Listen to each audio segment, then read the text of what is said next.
तो आज हम बात करने वाले हैं राजस्थान के आधुनिक वर्गीकरण के बारे में। थोड़ा सा हमने इसको कल देख लिया था, लास्ट हमने इस टॉपिक पे थोड़ा सा देखा था। आज हम इसको डिटेल में देखने वाले हैं, थोड़ा सा रिवाइज़ करके फिर इसकी डिटेलिंग्स देखते हैं।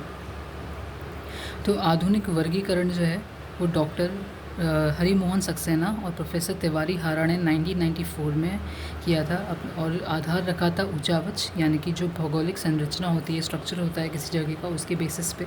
इनकी किताब का नाम था राजस्थान का प्रदेशीय भूगोल और उन्होंने राजस्थान को 4 प्रदेशों में डिवाइड किया था। पहला था पश्चिम मरुस्थलीय प्रदेश, दूसरा है अरावली पर्वतीय प्रदेश, थर्ड इज़ पूर्वी मैदान प्रदेश एंड फोर्थ इज़ दक्षिणी पूर्वी पठारी प्रदेश। अब इसको एक बार मैप से थोड़ा सा समझ लेते हैं। पहले हम ये नीचे वाला मैप देखेंगे। तो ये जो पूरा पार्ट है, जो वाइट पार्ट दिख रहा है इंक्लूडिंग दिस ब्लू लाइन, ये पूरा ये हमारा पश्चिम मरुस्थलीय प्रदेश। पश्चिम मरुस्थलीय प्रदेश, इस पश्चिम मरुस्थलीय प्रदेश को 2 पार्ट्स में डिवाइड किया गया है। ये जो लाइन दिख रही है ये है 25 सेंटीमीटर समवर्षा रेखा। इस 25 सेंटीमीटर समवर्षा रेखा के थ्रू पश्चिमी मरुस्थलीय को 2 पार्ट्स में डिवाइड किया गया है। इसमें अगर हम ये वाला पार्ट देखें तो ये तो है शुष्क प्रदेश, शुष्क मरुस्थलीय प्रदेश, और यह है अर्ध शुष्क मरुस्थलीय प्रदेश। जो शुष्क मरुस्थलीय प्रदेश है, शुष्क को 2 पार्ट्स में डिवाइड किया गया है। पहला है ये ब्लैक वाला पार्ट जो कि सैंड ड्यून्स मुक्त है, यानी कि इसमें कोई भी सैंड ड्यून नहीं है, बलुका स्तूप मुक्त प्रदेश इसे बोला जाता है। और इसके जो आसपास का ये जो एरिया दिख रहा है ये बलुका स्तूप युक्त प्रदेश है, यानी कि यहाँ पर सैंड ड्यून्स पाए जाते हैं। ये तो हुआ शुष्क मरुस्थलीय प्रदेश का डिवीज़न। यहाँ पे जो वर्षा है वो 25 सेंटीमीटर से कम होती है, 0 से 25 सेंटीमीटर तक की होती है। जो दूसरा एरिया था, ये वाला एरिया 25 सेंटीमीटर की दूसरी साइड, ईस्ट साइड पे जो है, यहाँ पर जो वर्षा होती है 25 से 50 सेंटीमीटर की होती है और इसे हम बोलते हैं अर्ध शुष्क मरुस्थलीय प्रदेश। इस पार्ट को 4 हिस्सों में डिवाइड किया गया है। 4 हिस्सों में डिवाइड किया गया है। जो सबसे नीचे वाला पार्ट है उसे हम बोलते हैं लूनी बेसिन। लूनी बेसिन को गोड़ावड़ प्रदेश भी कहा जाता है, क्योंकि यहाँ पर गोड़ावड़ राजपूत जो थे उनकी प्रधानता हुआ करती थी एक टाइम पे, इसलिए Luni basin is also known as Godwar प्रदेश। सेकंड पार्ट यहाँ पर जो आता है वो है नागौर उच्च भूमि। जो थर्ड पार्ट आता है यहाँ पर उसको हम बोलते हैं शेखावटी प्रदेश, जिसे हम अंतर्प्रवाह प्रदेश भी कहते हैं। और जो इसके ऊपर सबसे टॉप वाला जो पार्ट आता है ये गंगा हनुमानगढ़ वाला, इसे हम बोलते हैं घग्गर बेसिन। तो ये हो गया अर्ध शुष्क मरुस्थलीय प्रदेश। इसके बाद अरावली प्रदेश की अगर हम बात करें, अरावली प्रदेश 3 हिस्सों में डिवाइडेड है।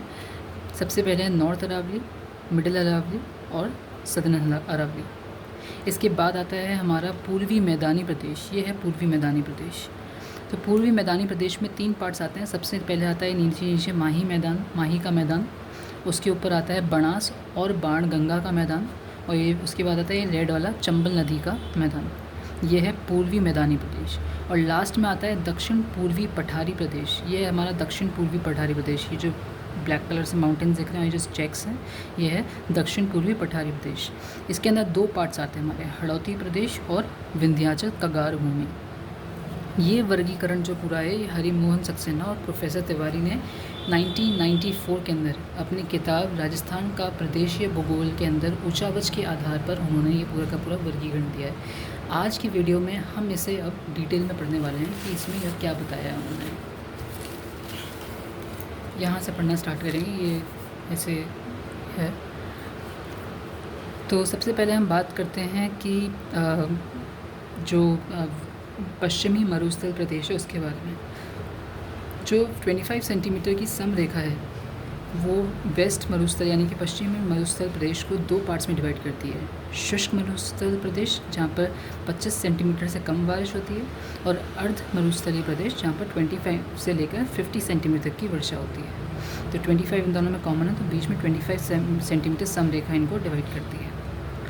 जो शुष्क है वो 2 पार्ट्स में डिवाइडेड है। शुष्क 2 पार्ट्स में डिवाइडेड है, जिसमें बलुका युक्त और बलुका मुक्त प्रदेश आते हैं। जो अर्ध शुष्क है वो 4 में डिवाइडेड है, लूनी बेसिन जिसे गोड़वाड़, नागौर उच्च प्रदेश, शेखावटी प्रदेश और घग्गर बेसिन, ये 4 में डिवाइडेड है। इसी पूरे को हमने, ये पूरा जो है चारों पार्ट्स, इन्हें हमने अच्छे से यहाँ पर टेबल में भी दिखा रखा है, तो यहाँ पर इससे आपको ज़्यादा क्लैरिटी हो जाएगी। आप यहाँ पर देख लीजिए, आई होप हाँ दिख रहा है। ठीक है, तो सबसे पहले यहाँ से स्टार्ट करते हैं। तो राजस्थान का आधुनिक वर्गीकरण किया है हरिमोहन सक्सेना और प्रोफेसर तिवारी हाड़ा ने 1994 में अपनी किताब राजस्थान का प्रदेशीय भूगोल के अंदर 1994 लिख देते हैं यहाँ पर। और जो बेसिस था वो था ऊंचावच के बेसिस पे, ठीक है। तो ऊंचावच के बेसिस पे उन्होंने ये पूरा वर्गीकरण किया है। तो सबसे पहला जो उन्होंने वर्गीकरण किया है वो है पश्चिमी मरुस्थलीय प्रदेश, जिसको उन्होंने 2 पार्ट्स में डिवाइड किया है 25 सेंटीमीटर समरेखा के साथ। 2 पार्ट्स हैं, एक है शुष्क मरुस्थलीय प्रदेश और एक है अर्धशुष्क मरुस्थलीय प्रदेश। शुष्क में 25 सेंटीमीटर से कम बारिश होती है, यानी कि 0 से लेकर 25 सेंटीमीटर तक यहाँ पर बारिश होती है, और अर्धशुष्क में 25 से लेकर 50 सेंटीमीटर तक की बारिश होती है। जो शुष्क मरुस्थलीय प्रदेश है वो 2 पार्ट्स में डिवाइडेड है, अगेन बलुका मुक्त और बलुका युक्त, यानी कि या तो सैंड ड्यून्स फ्री है या फिर सैंड ड्यून्स है वहाँ पर।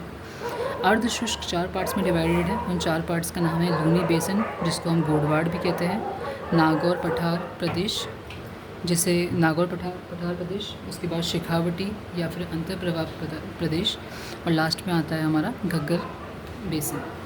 ये हमारा अर्धशुष्क जो है वो 4 पार्ट्स में डिवाइडेड है। अरावली सेकंड पार्ट जो उन्होंने डिवाइड किया है राजस्थान को, वो है अरावली प्रदेश। अरावली को उन्होंने 3 पार्ट्स में डिवाइड किया है, वो है हमारा नॉर्थ अरावली, मिडिल अरावली और साउथ अरावली।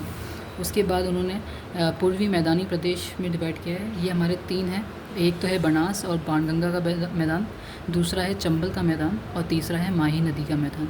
और जो फोर्थ, ये तो हमारी थर्ड कैटेगरी, और जो फोर्थ कैटेगरी है उन्होंने डिवाइड किए दक्षिण पूर्वी पठार। इसमें हमारे 2 पार्ट्स आते हैं, एक तो हड़ौती का पठार और विंध्या कगार भूमि, ये उन्होंने डिवाइड किया है।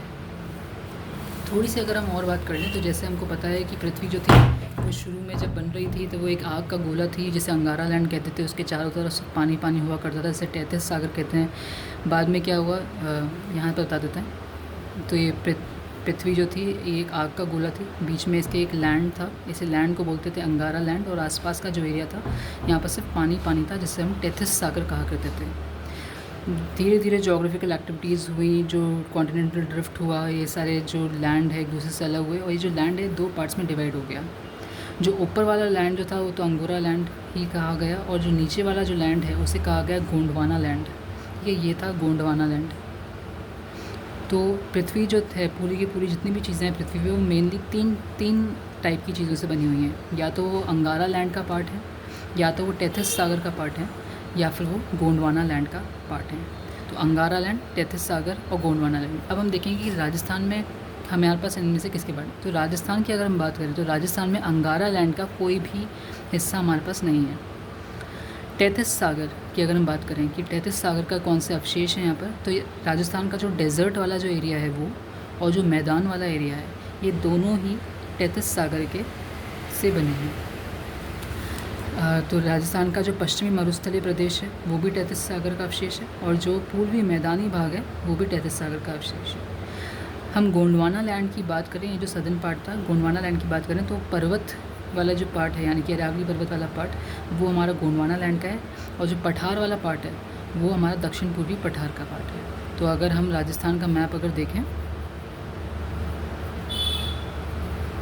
राजस्थान का मैप अगर हम देखें तो ये हमारा यहाँ पर तो तैतीस सागर जो डेजर्ट है, तैतीस सागर का पार्ट है। फिर आता है हमारा अरावली पर्वत जो कि गोंडवाना का पार्ट है। फिर आता है हमारा मैदानी भाग जो हमारा अगेन तैतीस सागर का पार्ट है, और फिर आता है हमारा पठारी भाग जो कि अगेन हमारा गोंडवाना लैंड का पार्ट है। तो ये थोड़ा जनरल नॉलेज के लिए बस कि राजस्थान में कौन सा किसका पार्ट है उसके लिए। अब हम बात करेंगे इन सारे पार्ट्स की, ये जितने भी डिविजन दे रखे हैं इनके बारे में। तो सबसे पहले हम स्टार्ट करेंगे पश्चिमी मरुस्थलीय प्रदेश से।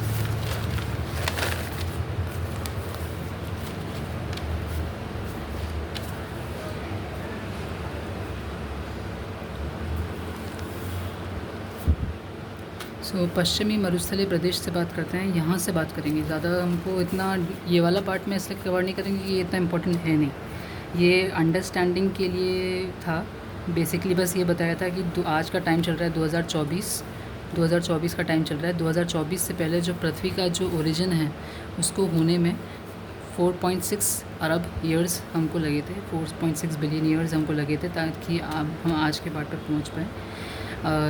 ये सारी बातें यहाँ पर मतलब ये चीज़ें सेकंड ग्रेड में नहीं आती हैं, तो इसमें हम ना ही पढ़ें तो अच्छा है। आगे बढ़ते हैं। जो पश्चिमी प्रदेश है, पश्चिमी प्रदेश, वो हमको पता है वो टेथिस सागर से बना हुआ है ना। तो जो इसके बारे में हम बात करते हैं। सबसे पहले मरुस्थल के बारे में थोड़ी सी बात करते हैं। ये जो थार का मरुस्थल जो है हमारे पास राजस्थान, ये इसके अलग अलग नाम हैं इस पश्चिमी मरुस्थल के।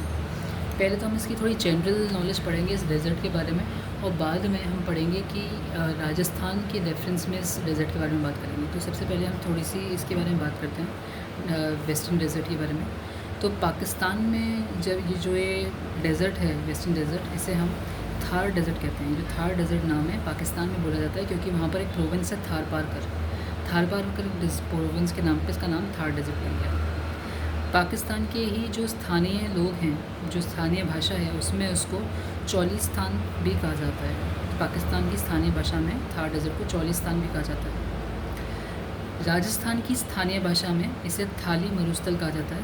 और ये थाली मरुस्थल भी सब जगह नहीं कहा जाता, ये बीकानेर और चूरू और उसके आसपास के एरिया में कहा जाता है। जो थाली प्रदेश है, इसे बीकानेर, चूरू और उसके आसपास के एरिया में कहा जाता है। नेक्स्ट है मरुकांतर जो है, वाल्मीकि जो हैं, उन्होंने रामायण के अंदर पूरे राजस्थान को, सिर्फ डेजर्ट को ही नहीं पर पूरे राजस्थान को मरुकांतर नाम से बुलाया है। मरुकांतर, वाल्मीकि ने संपूर्ण राजस्थान के लिए मरुकांतर शब्द का प्रयोग किया है। थोड़ा सा और इसके बारे में जनरल नॉलेज देख लेते हैं कि एक हमें पढ़ने को मिलता है great paleo arctic African desert. अब ये great paleo arctic African desert क्या है, थोड़ा सा इसके बारे में समझते हैं। ये जो पार्ट है ये है एशिया का, ठीक है। ये हमारा एशिया है, इधर हमारा यूरोप आता है, यूरोप के इधर हमारे अफ्रीका आता है, ठीक है। एशिया के अंदर यहाँ पर हमारे पास डेजर्ट है, थार डेजर्ट, ठीक है। यूरोप के अंदर ईरान पड़ता है, और ईरान में यहाँ पर दस्त कावीर यहाँ पर डेजर्ट आता है ईरान के अंदर। अरब के अंदर आता है रब उल खली डेजर्ट यहाँ पर आता है, और अफ्रीका के अंदर आता है यहाँ पर सहारा डेजर्ट है। तो जब पृथ्वी के सारे लैंड जब अलग अलग नहीं हुए थे, तो ये सारा का सारा एक ही हिस्सा था, तो ये पूरा एक ही हिस्सा था। सबसे पहले तो ये टेथिस सागर था पूरा का पूरा, बाद में टेथिस सागर यहाँ से सूख गया, यहाँ पर ये सारा डेजर्ट बन गया। तब भी डेजर्ट सारा एक सा था। धीरे धीरे कॉन्टिनेंटल ड्रिफ्टिंग स्टार्ट हुई, ये लैंड एक दूसरे से अलग होने लगा। तो इस लैंड का, इस डेजर्ट का थोड़ा हिस्सा एशिया के यहाँ पर इंडिया और पाकिस्तान में आ गया। कुछ हिस्सा इस डेजर्ट का ईरान के दस्त कावीर के नाम से जाना जाता है, अरब के अंदर रब उल खली के नाम से, और सहारा के अफ्रीका के अंदर सहारा डेजर्ट के नाम से। इन चारों डेजर्ट को एक साथ क्या बोला जाता था, great paleo arctic African desert. Great paleo arctic African desert, great paleo arctic African desert. इसमें चार आते थे, इंडिया का थार डेजर्ट, ईरान का दस्त कावीर, अरब का रब अल खली, और अफ्रीका का सहारा डेजर्ट। तो अगर आपसे पूछ लिया जाए कि great paleo arctic African desert के कौन से साइड पे, कौन से डायरेक्शन में थार डेजर्ट पड़ता है, तो हम क्या बोलेंगे, ईस्ट साइड पे ये पूरा डेजर्ट है, और सबसे ईस्ट साइड पे क्या पड़ता है, हमारा थार डेजर्ट पड़ता है। ये जो थार डेजर्ट है वर्ल्ड में सबसे ज़्यादा आबाद, पॉपुलेटेड है, सबसे ज़्यादा वेजिटेशन भी यहीं पे होता है, और सबसे ज़्यादा डाइवर्सिटी, बायोडाइवर्सिटी भी यहीं पे पाई जाती है। अब इस थार डेजर्ट को इंडिया के रेफरेंस में देखते हैं। राजस्थान पे जाने के पहले हम इंडिया के रेफरेंस में देखेंगे। ये जो थार डेजर्ट है ये इंडिया के अंदर तो 85% है, और 15% पाकिस्तान के अंदर जाता है, ठीक है। इंडिया में भी ये 4 स्टेट्स में फैला हुआ है, पंजाब, हरियाणा, राजस्थान और गुजरात। पंजाब, हरियाणा, राजस्थान और गुजरात, इन 4 स्टेट्स में ये थार डेजर्ट इंडिया में 85% फैला हुआ है। पंजाब के अंदर सिर्फ 8% है, हरियाणा में भी 6% है, गुजरात में 13% है, और राजस्थान के अंदर 58 से 60% राजस्थान के अंदर ये फैला हुआ है।